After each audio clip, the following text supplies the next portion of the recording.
We must pray now, brothers. Pray that he is watching. Please, anyone, if you can hear me, if you're out there.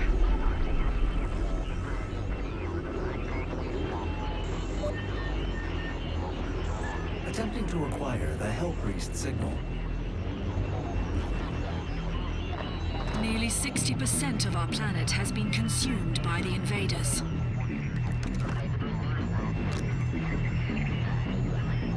We have the Hell Priest signal locked in. The target is marked, but the signal will not hold for long. For it is he that they fear, not man, or his armies. They fear the mark of the beast.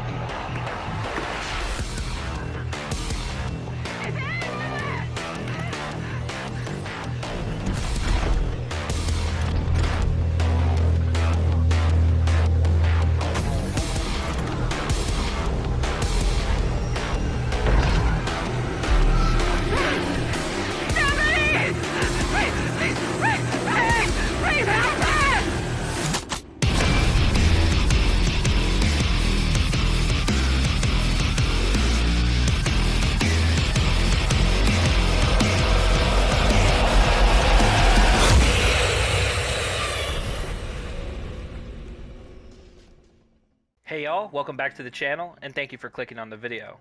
I really hope you guys enjoyed that intro. I wanted to make it special. This is actually my 100th video on YouTube, which is kind of crazy, uploading 100 videos in 9 months. Support has been really nice, and I really wanted to make this video special, just kind of fun. Rhino's a very classic Warframe, so I decided to make him look like Doom, which is really popular already. But I've never done it myself, and I thought showing some gameplay and making a build based around that sort of cosplay would be really fun, especially because you guys voted for Rhino in my latest poll. So he is actually the final Warframe in that poll. After this, we are going to just wait until the Whisper of the Wall update comes out, and I'll be making content on that, and then obviously at the end of the year, maybe we'll do something new with Warframe, see what other videos we can come up with. And I guess it all depends on what's released. But I don't want to talk too much about the build. I just want you guys to enjoy the gameplay. I'm going to show about 10-15 minutes of Steel Path Survival, and I hope you guys enjoy. So let's talk about the build. I first want to touch on his second skill, Iron Skin. Now, recently they changed a couple frames and gave them Overguard, one of them being Rhino. And so rather than his Iron Skin coming with a normal health bar, it is now scaling off of Overguard. And so we're using the Augment Reinforcing Stomp, that whenever you apply your Overguard and then it goes back down to 0, or if you're somewhere in the middle, you can get back to what you originally got when you cast it the first time. So the interesting thing about Iron Skin now, it actually scales with strength and armor, but it actually scales with armor more so than strength. So if you'll see here, I have about 4,200. We take off Intensify, it's 3,200. If we put Fiber in here, so we lost a good amount of strength, it's actually even more than what I had before. So keep that in mind when you're playing with Rhino. However, we have 200 strength because obviously we want a full armor strip with Thero Strike, which we're using for the Acolytes. For our aura, we are using Steel Charge. That is because we are using the quote-unquote Crucible blade from the Doom series. And Tigris Prime, we'll touch on in a second, is obviously the combat shotgun. So because Tigris reloads a lot, I elected to go with Arcane Rise. Now, you don't have to use this. This is technically a flex. There's all sorts of different ones if you want to put Energize in there, or if you want to give yourself more health, thanks to some of the other ones, or more strength. It's a flex. Put whatever you want in there. I am using Multificiency as well, just so that I can kind of counteract my negative duration. You don't want them levitating in the ground or in the air too long with Rhino Stomp, but you do want them to last a decent amount of duration, because this is going to help us lock down the Acolyte, because Rhino Stomp actually holds them in place. And if you notice in the intro, that is what I used to kill Violence, and he could not move after I armor stripped him and stomped him. So this is a really good skill for the Acolytes, both his 4th and Thero Strike. And then, of course, Roar, one of the most popular skills in the entire game. You're probably going to want to play him solo, but we have just one range mod just so that the stomp can reach a decent radius. Here you'll see it's actually 36 meters with only just stretch in there, which is really respectable. And then Roar, if you do play with other players, it also matches the same amount of radius, 36.25 meters. Really strong. And then your increase to damage from Roar is a little over 100%. Not too shabby. Of course, we're not going for a full Roar build. We're going for a reinforced stomp overguard build. And another cool little mod that kind of helps with that is rolling guard. So when you cast Iron Skin, you get some iframes, you're invincible, but you could also use rolling guard to help you do it as well to kind of extend the duration. And then that'll allow you to gain even more overguard, because remember, with reinforced stomp, when you cast your Iron Skin, whatever the damage you take from the enemies and it scales up to your overguard, whatever that number is, it could be 20,000, it could be 40,000, it could be more, that is the value that will be retained, and it won't go any higher when you do reinforcing stomp. Now, you have to hit up to about 20 enemies to get like a good solid amount of overguard back. But if you're solo and you're kind of hiding in a normal area where enemies are surrounding you, you shouldn't have any problem. And you'll see that in the gameplay after I talk about the builds here. Everything else is kind of self-explanatory.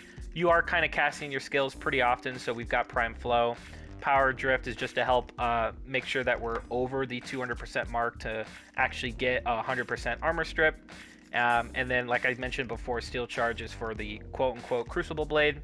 And yeah, that's the Rhino build. Now, for the Combat Shotgun, quote-unquote, I know I can rename these things, I just didn't do it. This is your just classic, full-on status multi-shot slash. Tigris isn't really known for being a great weapon. However, it does fit the cosplay of Combat Shotgun. So we have 2 reload mods, Chilling Reload and Tactical Pump. I know it's not maxed. And then everything else, you just want massive slash and massive multi-shot. So we've got Shotgun Vendetta, Sweeping Serration, and Vigilant Armaments. And then, of course, more multi-shot with Galvanized Hell. Honestly, you'll probably find yourself using your melee more often, because the Broken War, quote-unquote, Crucible Blade is just super duper strong.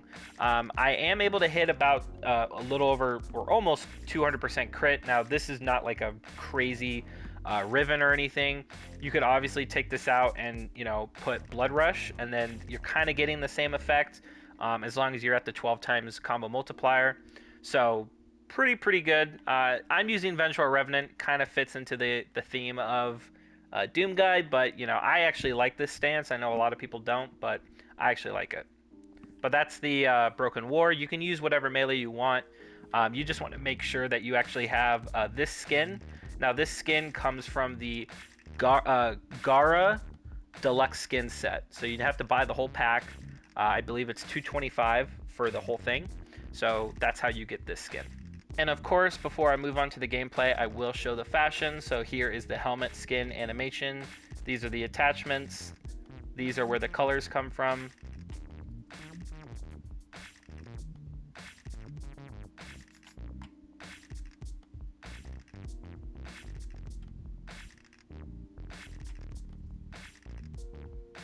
These are the same.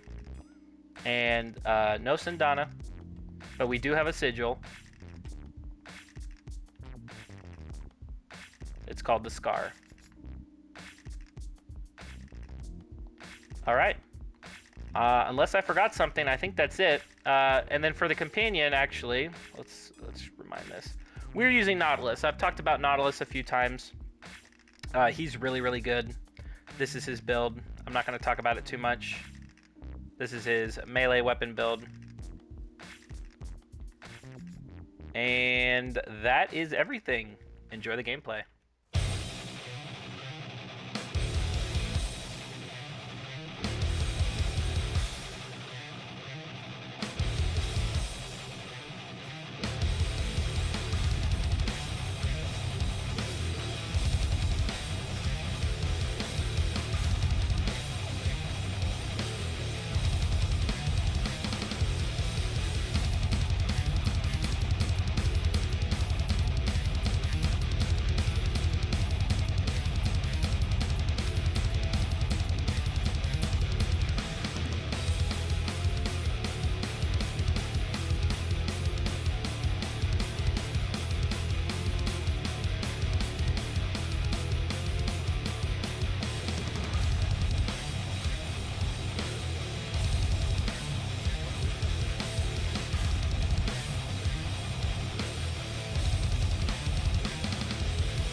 And that brings us to the end of the video. Thank you so much for watching. I hope you enjoyed. Once again, huge shout out to everybody who's been subbed for the last few months. We just hit 100 videos on my channel. We're growing every day. I see it in the comments. You guys are awesome. I really enjoy making this content. And for those of you who are not subbed and you made it to the end, consider subscribing and leaving a like on this video. I try to have a lot of fun with this stuff. I try to upload fun, entertaining, enjoyable Warframe content that focuses less on mid-maxing, level cap meta builds, things like that. We try to have fun. There are plenty and wonderful Warframe content creators who already do those things. So if you like this type of content, again, consider subscribing and consider checking my other Warframe content that's on my channel right now. I also want to mention that the next big update is Whisper in the Walls. That's coming out in a couple weeks, maybe 2. And then following that, at some point, we will be getting the next big expansion, Warframe 1999. I will be making lots of content on both of these updates, so stay tuned for that. But I also just want to end the video by, again, thanking you guys for checking my content out. I'm going to try to tackle 2024 really strong. I look forward to making more content for you guys again. So thank you so much for watching. I'll catch you in the next one. Peace out.